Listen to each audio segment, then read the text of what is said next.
रोहन और सीमा की नई नई शादी हुई थी। घर में ससुर यानी कि रोहन के पिता सुधीर जी और वह दोनों बस तीन ही लोग थे। इस घर को रोहन के माँ बाप ने जीवन भर पाई पाई जुटाकर बड़ी मेहनत और अरमानों से बनाया था, वरना आज के समय में मुंबई में घर बनाना तो दूर की बात है, किराए पर लेना भी बहुत बड़ी अचीवमेंट से कम नहीं है। जब रोहन कॉलेज में था तब माँ उन्हें और दुनिया को छोड़कर जा चुकी थी। एक काम वाली बाई सक्कू थी जो सुबह से लेकर शाम तक उनके घर का सारा काम करती थी। नई नई शादी हुई थी, इसलिए सक्कू बाई का दिन भर घर में रहना सीमा को अपनी प्राइवेसी में बाधा सा लगता था। इसलिए अब सक्कू बाई सुबह खाना बनाना, कपड़े और पोछा करने के बाद चली जाती और वापस शाम को आकर खाना बनाती। सक्कू बाई की दोपहर की गैर हाजिरी से कई छोटे मोटे काम दिखाई देने लगे, जिनमें से ज्यादातर काम बिना कहे सुधीर जी ये सोचकर कर लिया करते थे कि बहू को मदद हो जाएगी। लेकिन बहू सोचती कि ससुर को औरतों के काम में दखल देने की आदत है।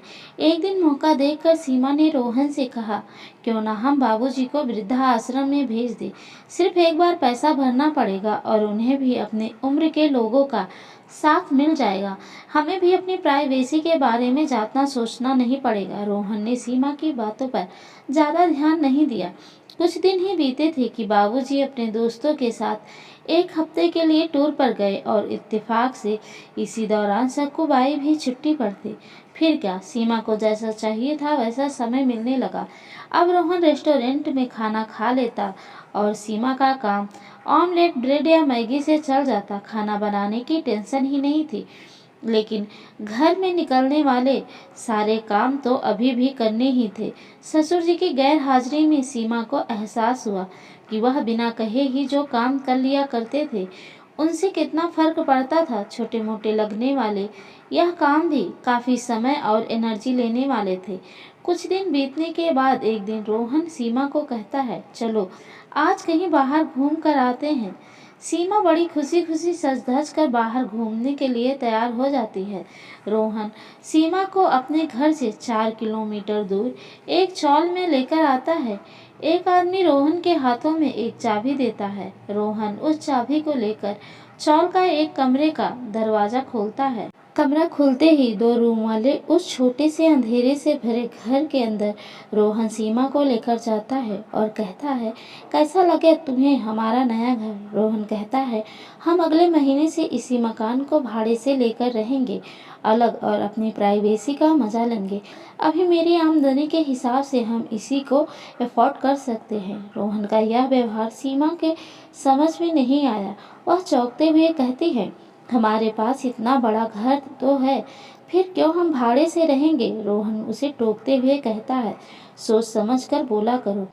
वह घर हमारा नहीं है, वह माँ बाबूजी का है। तुम्हारे पास 1 महीना है सोचने के लिए कि तुम्हें आगे क्या करना है। दोनों वहाँ से वापस अपने घर लौट आते हैं। पूरे रास्ते सीमा के दिमाग में तरह तरह के विचार चल रहे थे। घर पहुँचते ही उसने रोहन से कहा, माना कि यह घर माँ बाबूजी का है, लेकिन क्या हमारा इस पर कोई हक नहीं है।